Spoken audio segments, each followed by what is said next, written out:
Good afternoon, sir. And what's your name? I'm Kenneth C. Glover Sr. And when did you join New Bethel? I first joined New Bethel here in 1975. I went away for a year and a half and moved over to Tampa. And after I passed the bar back in 1977, I came back in 1978.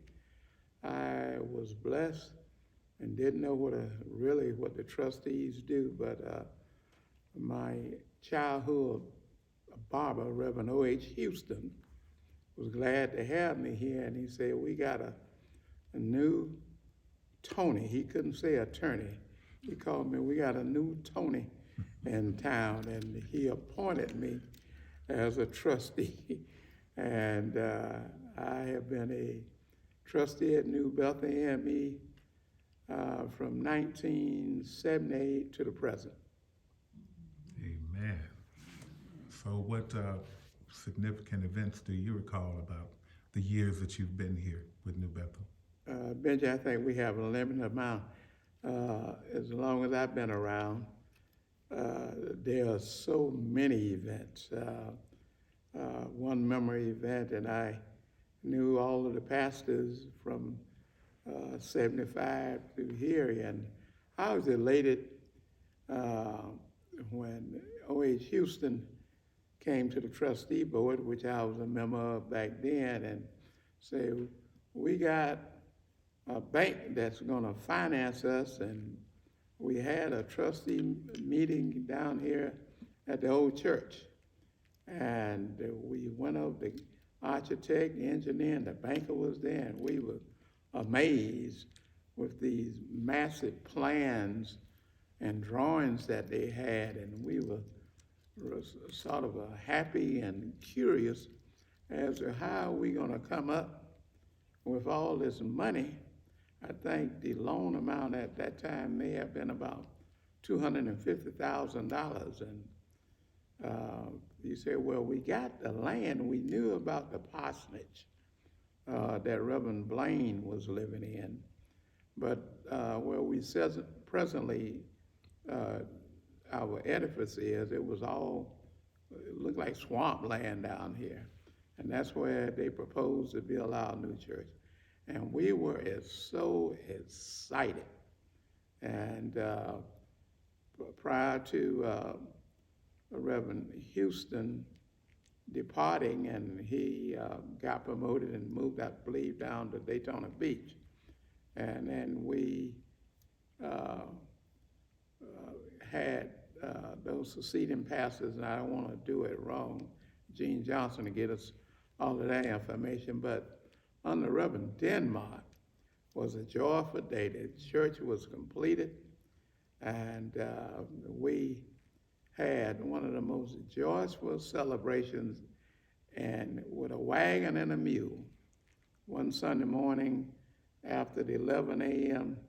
service, we marched down from Martin Luther King on the corner of Memorial Boulevard down to our present site. And the few gospel songs I know is, we marched from all the way down there, about a mile and a half, singing, we come here by faith. Amen. And we had a joyful celebration here in the church.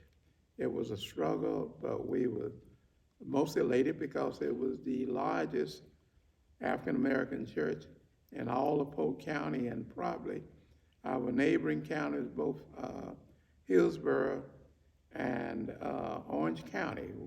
This was a very large church compared to the size of our community at the time, and we were very, very proud.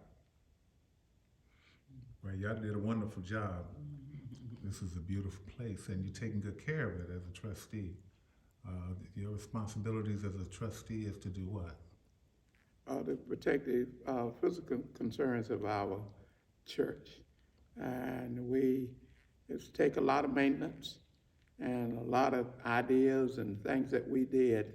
One of the second most memorable moments I had, after changing the pastors and what not, God sent us Reverend Jimmy Thompson. And with the trustees and the stewards, he engaged us. And after all of those years, maybe 10 years had passed by or more, we realized that we were paying monies on an interest only. And we still owed those $250,000, and we had this, we could barely meet budgets and all other fees and new utilities and upkeep on this massive building we had was enormous. And Reverend Thompson, God anointed him so that he gave him a vision, and he contacted his trustees, and I was able to, he asked me if I chair a group, and he picked out many of our leaders. Most of them are gone now. He selected Jack Johnson, Nellie Brooks, and the late Mr. Odom, the late Nellie Brooks, and I don't want to miss anybody, Peggy Cooper, Ernie Ivy, and oh boy, I remember the last. But anyway, Dr. Blake and Millie Blake, and we had so many of all came together as trustees, stewards, and every organization. And we came up with a unique plan by pledging. Many was doubtful saying pledges don't work. But we did a different approach on that concept. What we did was say, look, this building fund will not be used for any other cause, for no, you can't do it. We open up a separate account. And if you pledge 10,000, some of us even pledge as much as $15,000. And we say we have a 5-year, like a 5-year note on it. And every other week, we had an old-fashioned thermometer, and Lee Brunson bought a thermometer from Publix that he worked at, and every other week we would post how much we had raised, and the thermometer kept going up and up, and it was all kind of excitement, and we would clap every other week when we announced the monies.